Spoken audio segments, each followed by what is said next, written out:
Markets were given a boost after the Reserve Bank cut the repo rate yesterday. So what does this mean for industry moving forward? Gina Schoeman, lead economist on South Africa at Absa Capital, joins us in studio. Gina, thank you so much for your time. 50 basis points expected, but what was interesting is she gave a lot of information about where South Africa's economy is headed and also her inflation expectations. It seems that most were overestimating how inflationary pressures could impact South Africa going forward. No, absolutely. Look, let's sum it up.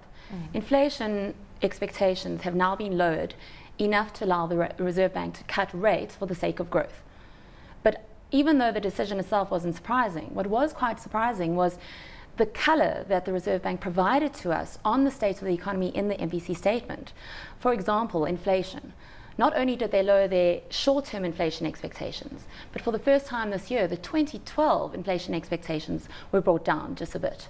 What do you think prompted this? Because when you look north of the border, you see what's happening in Mozambique and the imported inflation there with the food prices. Obviously, we've got a stronger rand. Do you think that really has to do with the fact that we're not importing as much as inflation as we would have if the rand was even weaker? No, absolutely. But let's look at the downside risks then of inflation. And they outweigh, at the moment, the upside risk to inflation. You've got food. Sure, soft commodity prices across the world might be picking up speed, but in South Africa, we've got a strong rand, a bumper maize crop, and then remember, PPI agricultural food inflation is still in deflation territory, which gives you at least 9 months forward of very well contained food inflation. Then you've got the rand. The full extent of the rand takes about 10 months after that huge appreciation we saw in the second quarter of last year to filter through to inflation, which is part of the reason why inflation slowed so much the first half of the year. That said, you've still got certain categories that can react up to 17 months later from rand appreciation. So you're still going to see some downside push from the rand, but even having said that, the rand hasn't really depreciated, so you're not going to see much upward pressures coming from the rand either. Before we delve into the technical aspects of the rand and what is going to push us stronger or even weaker, let's quickly focus on wage negotiations. From a technical perspective, tell us exactly how much of an impact it could have on inflation down the line, because it really all depends on how government manages its finances, surely. No, absolutely. Wage inflation, just keep in mind, does take quite some time to feed through to CPI. In general, unit labor costs, which is what you use when you forecast inflation, takes about 18 months. But the problem with wage inflation in South Africa is that whereas it used to be backward looking in nature, so it would look back to inflation last year and they would pitch wage settlements at around that level.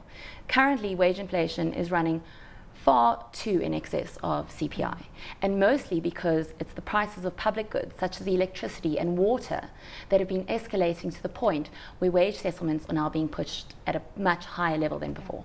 So administered price is also going to be an issue down the line, but you're talking about an 18-month period. Do you think that that is when we'll start seeing inflation becoming an issue and perhaps going closer to that upper end of the target band, which is 6%? In our view, we're going to see the downside risks of inflation pushing through now over the next 6 months, containing inflation between the target range until at least the end of 2012.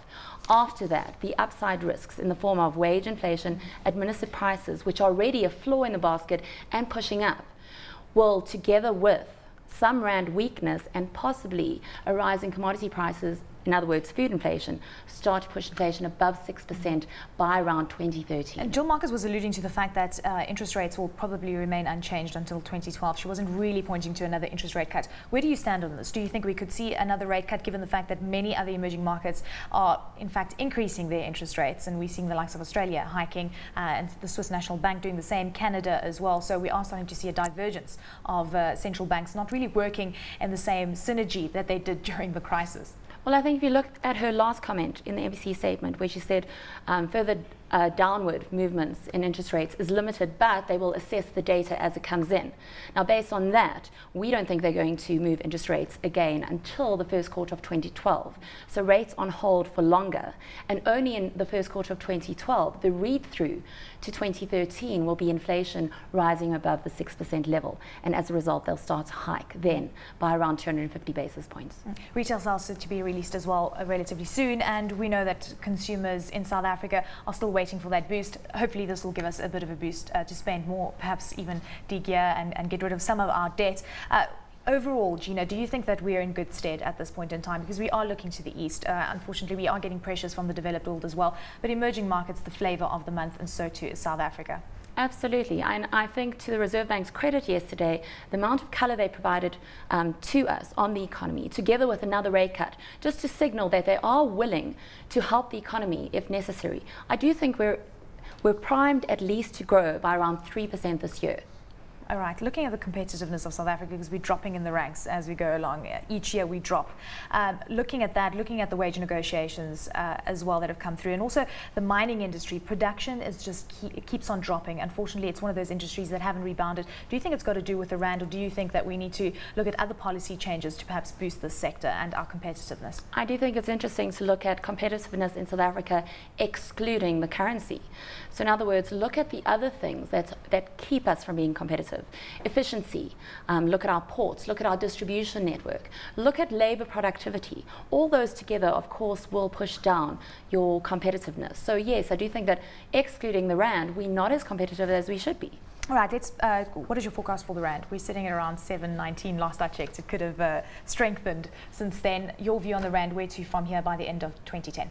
By the end of 2010, we're still looking at around a 780, so still fairly stronger for longer kind of view. We're only seeing substantial weakness, some weakness by 2013, where the rand should rise to about 970 against the US dollar. But of course, the rand is more a story of when and not if. We know that fundamentals show the rand should be more weaker than it is at the moment. The question is, when will this happen? Because as I mentioned, as long as the developed world continues to stumble along at very low growth levels, the only place to really find a good return is emerging markets with high levels of growth.